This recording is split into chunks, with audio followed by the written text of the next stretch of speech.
पद्म पुराण के सृष्टि खंड 42 के भाग 103 से 106 में कहा गया है कि माघ मास में त्रिवेणी संगम पर स्नान और व्रत करने वाला व्यक्ति विष्णु के परम धाम को प्राप्त करता है। स्कंद पुराण में भी कहा गया है कि त्रिवेणी संगम पर स्नान करने से पुण्य की प्राप्ति होती है। महाभारत वन पर्व 85.96 में वर्णित है कि प्रयाग में स्नान करने वाला व्यक्ति सभी पापों से मुक्त होकर विष्णु लोक को प्राप्त करता है। पौराणिक कथाओं के अनुसार अमृत प्राप्ति की लालच में देवों और दानवों ने मिलकर सागर का मंथन किया और तमाम प्रयासों के अंत में अमृत कलश यानी कुंभ की प्राप्ति हुई।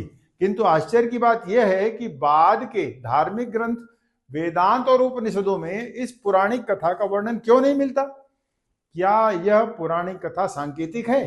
यदि हां, तो फिर क्या है कुंभ का वास्तविक मर्म? भारतीय संस्कृति में प्रकृति को मां की संज्ञा दी गई है और गंगा यमुना तो प्राकृतिक धरोहर ही है, तो क्या कुंभ अपने साथ साथ इन पवित्र नदियों को बचाने का भी पर्व है? आइए जानते हैं इन सब जिज्ञासाओं को गहराई के साथ। नमस्कार मित्रों, स्वागत है आपका अपने चैनल एनवायरनमेंट स्टोरी पर और मैं हूं डॉक्टर सुभाष सी पांडे। आज हम बात करेंगे एक ऐसी परंपरा की जो हिंदू समाज में सदियों से सामाजिक, धार्मिक, आध्यात्मिक और पर्यावरणीय चिंतन का केंद्र रही है, कुंभ मेले की। क्या आप जानते हैं, कुंभ केवल धार्मिक आयोजन नहीं बल्कि गहरे सामाजिक जीवन दर्शन और प्रकृति के साथ सामंजस्य का भी प्रतीक है।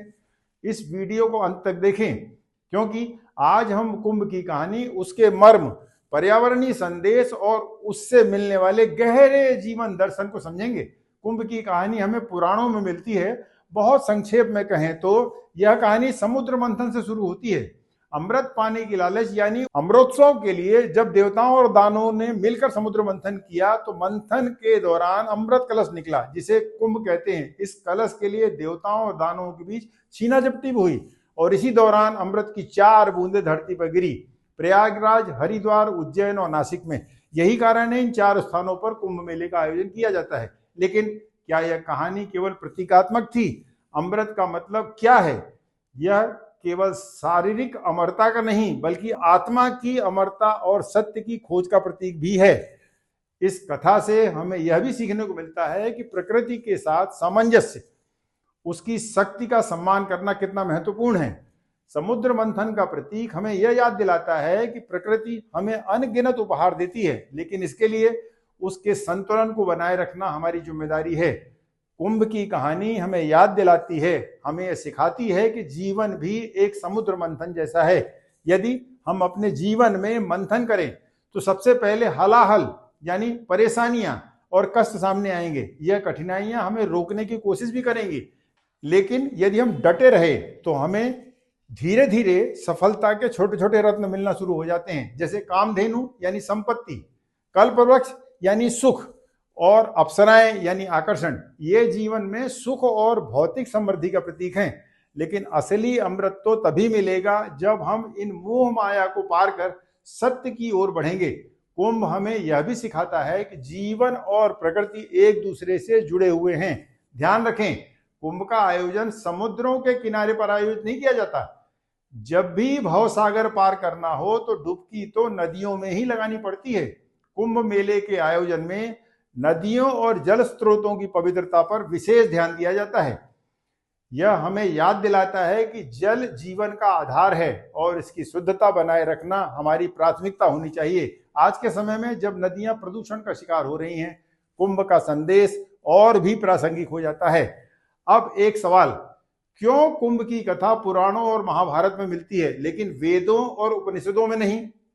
इसका कारण यह है कि पुराण आम जनता के लिए लिखे गए हैं जो प्रतीकों और कहानियों के माध्यम से जीवन के मर्म को समझाते हैं।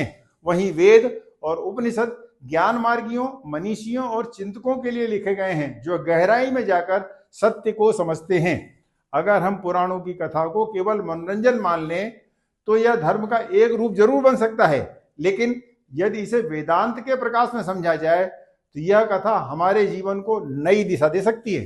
कुंभ मेले की कथा और स्नान का महत्व मुख्य रूप से स्कंद पुराण, पद्म पुराण और महाभारत जैसे ग्रंथों में मिलता है, किंतु वेदों और उपनिषदों में और गीता में इसका कोई उल्लेख नहीं मिलता।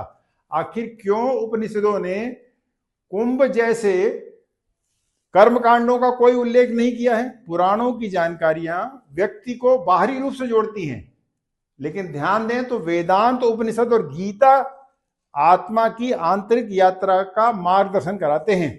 श्री कृष्ण ने कर्म को पूजा और कर्तव्य को धर्म माना है, इसलिए महानतम धर्म ग्रंथ भगवत गीता में किसी तीर्थ स्थान या कुंभ जैसे कर्मकांड का कोई उल्लेख नहीं मिलता।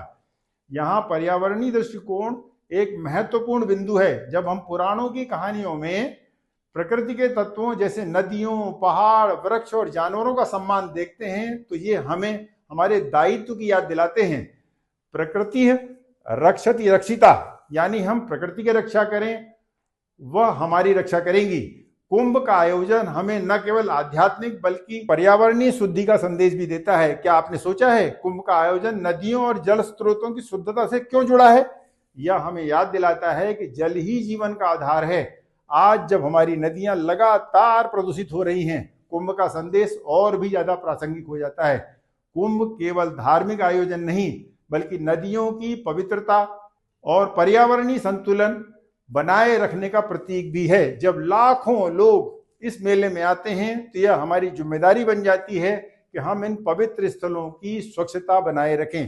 प्लास्टिक का उपयोग न करना, जैविक कचरे का सही प्रबंधन करना, नदियों में कचरा न डालना और अन्य मानवजन्य गतिविधियों को रोकने जैसे छोटे छोटे उपाय बड़े बदलाव ला सकते हैं।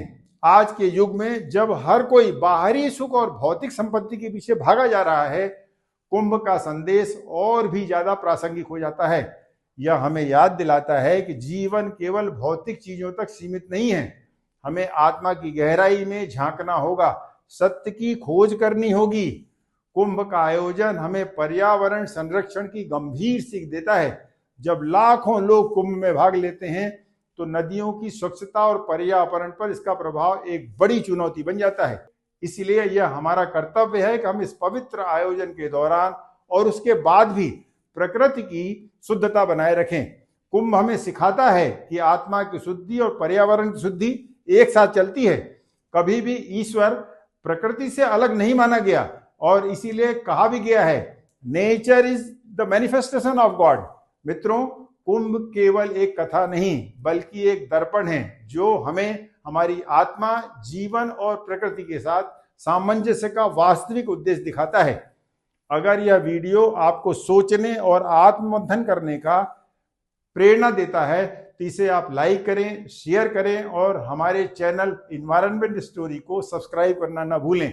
आपकी राय और विचार हमारे लिए बहुमूल्य हैं। कृपया नीचे कमेंट करके बताएं कि कुंभ की कथा और इसके पर्यावरणीय संदेश को आप किस रूप में देखते हैं। धन्यवाद। जय हिंद।